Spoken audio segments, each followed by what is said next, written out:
ये बिल्कुल सत्य सत्य बात कह रहा हूं। प्राणपन से इन सातों बातों का निर्वाह करोगे तो अंतर्दृष्टि खुल जाएगी। प्रेम, पहला, उपासक को शांत लक्षण धारण करना है। काम आ रहा है, क्रोध आ रहा है, कोई गाली दे रहा है, विक्षेप हो रहा है, प्रतिकूलता आ रही, अपमान, अनुकूलता आ रही, सम्मान। शांत का मतलब ना हर्ष न शोक, गंभीर, अंदर से गंभीर शांत। पहला लक्षण है अंतर्दृष्टि खोलने के लिए।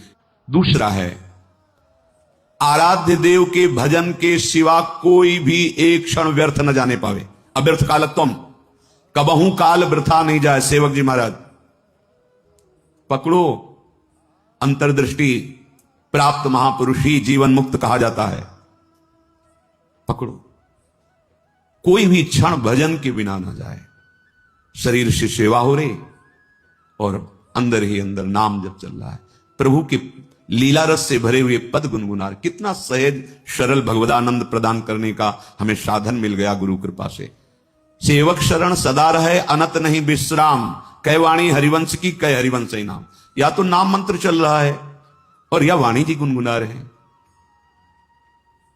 एक क्षण भी न जाए। देखो, प्रयास करो, गुरु कृपा बल में ऐसी सामर्थ्य, अहंकार में नहीं। एक क्षण भी भजन के बिना ना जाए, अंतर्दृष्टि तभी खुलेगी। तीसरा, ये विश्वास कर लो, संसार के किसी भी भोग में सुख नहीं है। कभी तुम्हें तृप्ति नहीं मिल सकती, क्योंकि है ही नहीं। ये भूत के लड्डू हैं, चाहे जितना खा लो पेट नहीं भरेगा, और ना खाओ तो ललचाते रहो। इसलिए तुम्हारा ललचाना ना हो, नाम जप करो। ये विश्वास करो महापुरुषों के वचनों से, भोगों में सुख नहीं है। कितना भोगोगे? महाराज ययाति ने अपने शरीर से तो यौवन अवस्था का भोग किया ही, अपने पुत्र की यौवन अवस्था लेकर फिर भी तृप्ति नहीं हुई। तब उन्होंने कहा संपूर्ण संसार के ये सब भोग भगवत विमुख व्यक्ति एक को दे दिए जाएं तो भी वो तृप्त नहीं हो सकता, क्योंकि नहीं है। चौथी बात, मन में अपने अंदर मान का बिल्कुल भी प्रभाव ना रह जाए अंतर्दृष्टि खुलने के लिए। पहला शांत, दूसरा निरंतर भजन, तीसरा भोगों में सुख नहीं है, दृढ़ बुद्धि, भोगों से घृणा। चौथी बात, अपने अंदर मान न रह जाए। अगर मान है तो परम पद में आरूढ़ होने के लिए सबसे पहला त्याग इसी का किया गया है। निर्मान मोहा जित संग दोषा। पहले मान रहित, सबहि मान प्रद आप अमानी। मान अगर है तो फिर परमार्थ मार्ग का पथिक, और संसार में मान के लिए ही सब कुछ किया जाता है, और परमार्थ मार्ग इससे उल्टा है, मान की धज्जियां उड़ा दी जाती हैं। सम्मानम कलयाति घोर गरलम, ये घोर हलाहल विष है। अगर अध्यात्म की ऊंचाई पर चढ़ना है तो सम्मान की धज्जियां उड़ा दे, अंदर से कभी स्वीकार न करे, सबके चरणों में नमन करे। वो साष्टांग कर रहा है, पंचांग कर रहा है, बलिहारी उसकी श्रद्धा है, वो सबके हृदय में विराजमान भगवान को प्रणाम कर रहा है, गुरु प्रदत्त वेश को प्रणाम कर रहा है। हम तो दास हैं उनके चरणों में। सम्मान स्वीकार करना, ऐसा अधिकार केवल भगवान को या भगवत प्राप्त महापुरुष को ये अधिकार है, अपने जैसे दासों का। बस कोई प्रणाम करे तो नम्र होके प्रणाम। अगर वो कर रहा है तो गुरु प्रदत्त वेश को, हृदय में विराजमान प्रभु को कर रहा है, अपने को नहीं। पांचवा, दिन रात में प्रतिपल ये भरोसा दृढ़ हो जाए भगवान हमारे साथ हैं। प्रेम दृष्टि खुलने का ये राधा बाबा का आदेश है। रात दिन तुम्हारे अंदर ये भरोसा हो जाए कि दिखाई तो नहीं दे रहे, भगवान है निश्चित हमारे पास।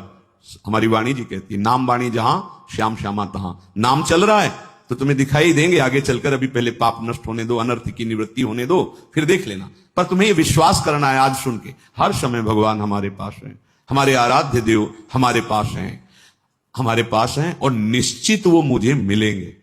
पांचवा है, निश्चित मुझे मिलेंगे। वो हमारे आसपास ही हैं, वो हमें देख रहे हैं। विश्वास करो, हमारे आराध्य देव आसपास हैं, मुझे देख रहे हैं, और मैं उन्हें जरूर देखूंगा। अर्थात निश्चित भगवत साक्षात्कार होगा। छठा, माला संख्या पूरी करने वाली यहां बात नहीं है, वो तो प्रारंभ की होती है। यहां बात है कि प्राण छूट जा सकते हैं लेकिन भजन नहीं छूट सकता, ऐसी दृढ़ता पूर्वक भजन। दूसरा था निरंतर भजन, अब इसमें दृढ़ता पूर्वक भजन।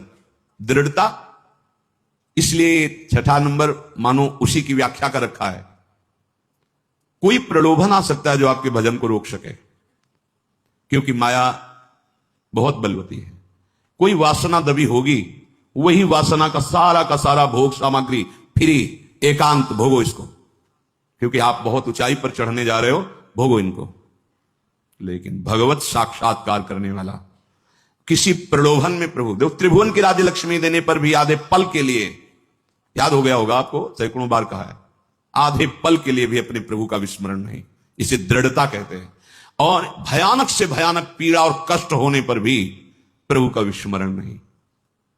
देखो यहां तो जरा सा कुछ विक्षेप हो गया तो भजन ही नहीं है, भजन ही नहीं है। वैसे ही भजन नहीं बिना विक्षेप के। फिर शारीरिक कोई पीड़ा, कोई बहादुर आदमी वही होता है जब उसके घाव लगते हैं ना रणभूमि में, तो उसको और आवेश आता है शत्रु को मारने का। ऐसे ही उपासक होता है, बुखार है, कष्ट है, पीड़ा है, नाना प्रकार के दुख है, उसको और आवेश आता है, पहले से भी और अधिक नाम जप। ये जीतने का मार्ग है, हारने का नहीं। जीतो, हर विषय को रौंदो, हर विक्षेप को रौंद दो नाम बल से। भजन नहीं छूट, नहीं मन लग रहा चिल्लाओ राधा राधा राधा राधा राधा। ऐसे अगर तुम मन फंसा लेगा, जान गया कि जरा सा दुख दो भजन छोड़ देगा, नहीं। बाबा कह रहे हैं ऐसा भजन, पहले तो निरंतर भजन का आदेश दिया, ऐसा भजन जिसमें इतनी दृढ़ता कि चाहे प्राण चले जाएं, संख्या वाली बात नहीं रह गई, चाहे प्राण छूट जाएं तो वही बात अलग। 7वां, जहां भगवान की लीलाएं हुई उनमें अत्यंत आसक्ति हो जाना। ये ब्रज 84 कोश भगवान लीला क्षेत्र है, इसमें आसक्त हो जाना। भले आप नहीं रह पा रहे हैं, लेकिन आप कहीं भी हो, आश्रय इधर हो वृंदावन। जब आपको छुट्टी मिली भागे वृंदावन, एक दिन ही सही परिक्रमा लगाई, दर्शन किया, सत्संग किया। भगवान लीला स्थलियों में आसक्ति, आसक्ति का मतलब होता है फिर और कहीं जाने की इच्छा नहीं होगी। जैसे विदेश में गया हुआ आदमी छुट्टी पाया तो अपने देश जाता, तो अपने घर की बात सोचे, घर जाना है, ये हमारा घर है वृंदावन। हम भूल से माया में अनेक संबंध स्थापित करते हुए भटक रहे हैं। आ जाओ, हरि और किशोरी जो ललिता विशाखादि सखियां, दिव्य वृंदावन, ये हमारा घर और ये हमारे घर के जन है। आए मिले परिवार आपने, हरिहंस कंठ लगायो, भाग बड़ो वृंदावन पायो। ये 7 बातें जब कोई धारण करता है और 4 विघ्नों से बच जाता है, तो उसके हृदय में अंतर्दृष्टि प्रकाशित हो जाती है। ये 4 दुष्कृत हैं, अनर्थ, ध्यान से सुनना। ये 7 बातें स्वीकार करनी है और इन 4 बातों से बचना है। पहला है दुष्कृत जात अनर्थ।